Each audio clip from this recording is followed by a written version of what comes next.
Top of the morning to you. It's the Y2K Collector. And I'm noticing a commonality between the sneaker community, the DVD community and Blu-ray community, the VHS community, and then the video games community. And there's a commonality that I'm kind of picking up when it comes to collecting in all of these three areas. Clearly, we're coming out of we're in a post-pandemic era where a lot of things are starting to normalize, including everyone's budget, right? So the big budgets that we all had to pour into some of our favorite hobbies are starting to evaporate. And so not as many folks have the ability to continue to indulge in some of their collecting. And I just kind of wanted to talk about it because I am noticing a commonality, and I'm going to go ahead and start with video games.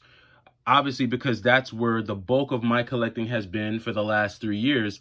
And what I'm noticing when it comes to the video games is that prices are definitely dropping, especially for a lot of the older and collectible retro games. Now, there are still those certain retro games that are going to continue to maintain their value, that are going to continue to hold up in price, just because of the significance that they play in video games in general. I use Lunar Eternal Blue as an example because this is a classic Sega CD game. It's very well known, especially by those in the gaming community who love a good RPG with a good story. So a game like Lunar is going to continue to hold its value, and it's going to continue to sell for a decent amount of money. However, you have other games on the same platform, the Sega CD platform, that have tanked way more than Lunar just because the overall general interest in video games have died down. And so what you're seeing is that really it's kind of reverting back to where the original collectors, those who have always been in the video game community for the long haul, or maybe those who grew up playing video games, they're going to still continue to appreciate something like a Lunar because they understand the significance that it plays when it comes to retro games. And I think the same could be said if you look at something like VHS, right? So you have certain VHS tapes that have zero value, but then you look at a VHS tape like The Mummy, which is a classic movie. The Mummy, I mean, I don't want to say that The Mummy put Brendan Fraser on the map because, come on, who could forget Encino Man? That was a classic. But The Mummy has such a significant movie. I mean, I see The Mummy on, TV. They replay this movie on TV at least 5 times a year. You're going to catch this movie either on TNT, Paramount, on one of those channels. And they're going to continue to play this because this is a classic movie. Everything about it, the story, the acting, the action. This is a great Saturday night flick. And then the same thing could be said for certain DVDs and certain Blu-rays, right? So when you think about DVDs, I think about movies like The Dark Knight Rises, right? Or even The Amazing Spider-Man. And there are so many other great DVDs and movies that are out there. But when you think about those who collect for those types of games, not games, but for those types of movies, they're really just going to go after the DVDs that play, a significant role to them. Maybe movies that they really enjoyed.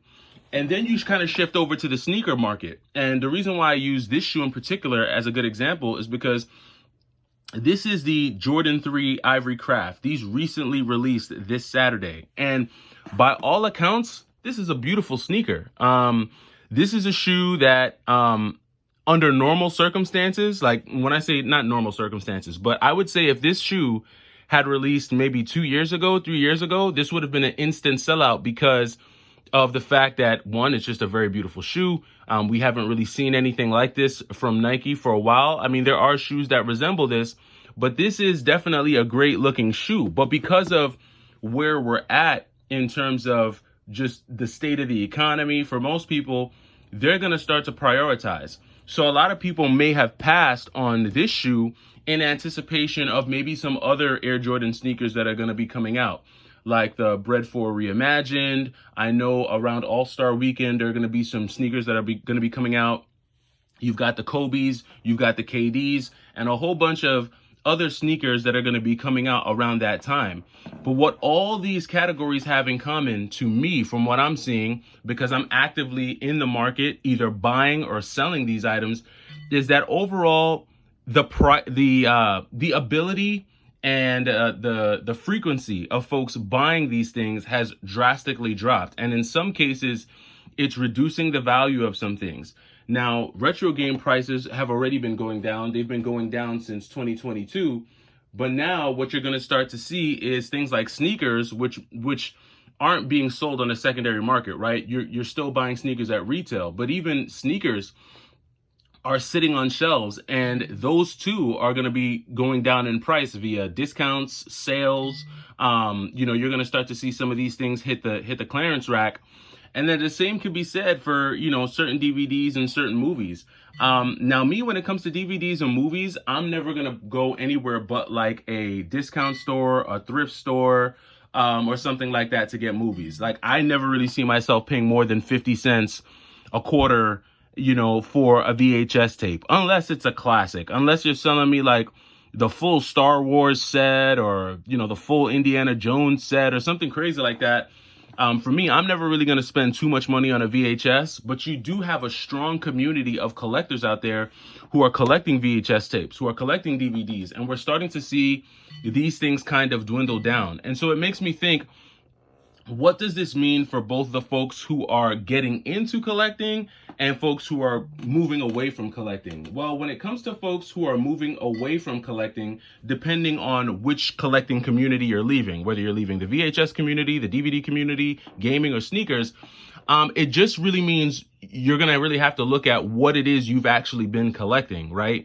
If you've been collecting a lot of fluff, a lot of shovelware, a lot of just non-desirable items, then you're probably going to just be stuck with them. You're probably going to have to hold on to them, or you're going to have to sell them for a steep discount. Now, obviously, if you're collecting things that you really enjoy, you're not going to be that anxious to sell it because you're hanging on to it, whether it be for nostalgic reasons, sentimental reasons, whatever the case may be.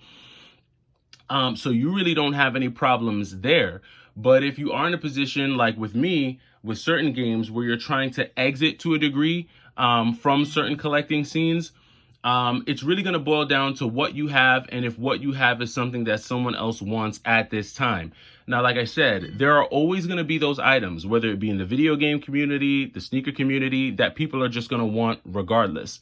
Like, people are always going to want a pair of Jordan Chicago 1s. People are always going to want a pair of Concord 11s. People are always going to want that. When it comes to the retro games, people are always going to want rare Super Nintendo games or rare NES games or rare Sega Genesis games or whatever the case may be. So those are always going to be there. But when it comes to the others, like everything else, that's where I think you're going to have difficulty if you're trying to exit. If you're trying to enter into certain communities, if you're trying to build a sneaker collection or build a video game collection, well, now might be a better time for you to dive in and look at some of the opportunities that are out there when it comes to getting involved in some of these hobbies. Now, that's of course assuming that you're in a financial position to even entertain some of these hobbies, because none of these items are cheap. Well, that's not true.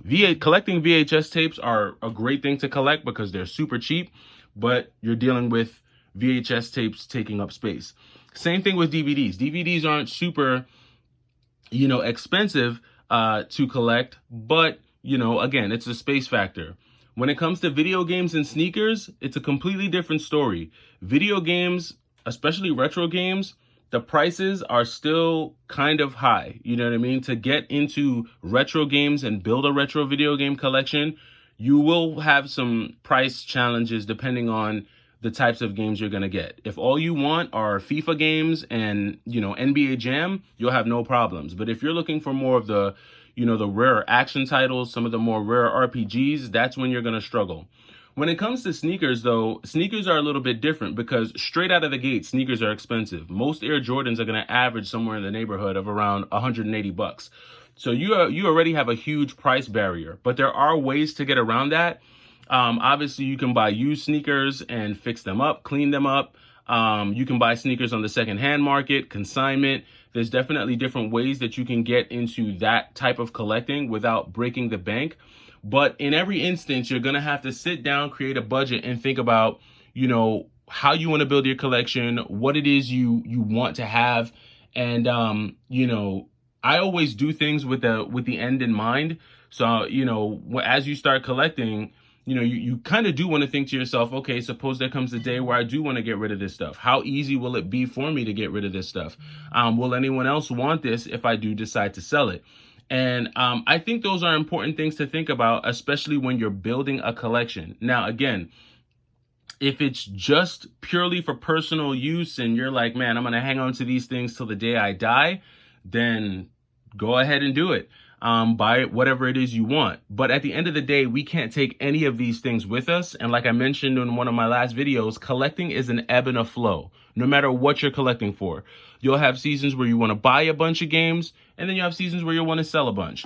Same thing with sneakers. You may buy a bunch of sneakers when you're 25, and then by the time you're 35, you'll realize, wait, you know what? I really have nothing in my closet that's a fire red color or a hyper green color. You may want to kind of change your wardrobe style, which may then put you in a position where you want to sell some shoes.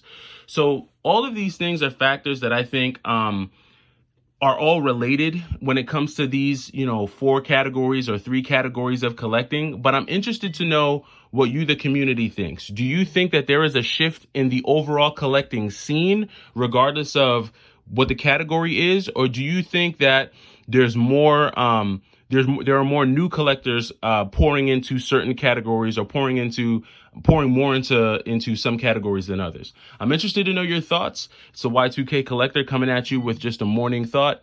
Let me know what you think down below. Take it easy.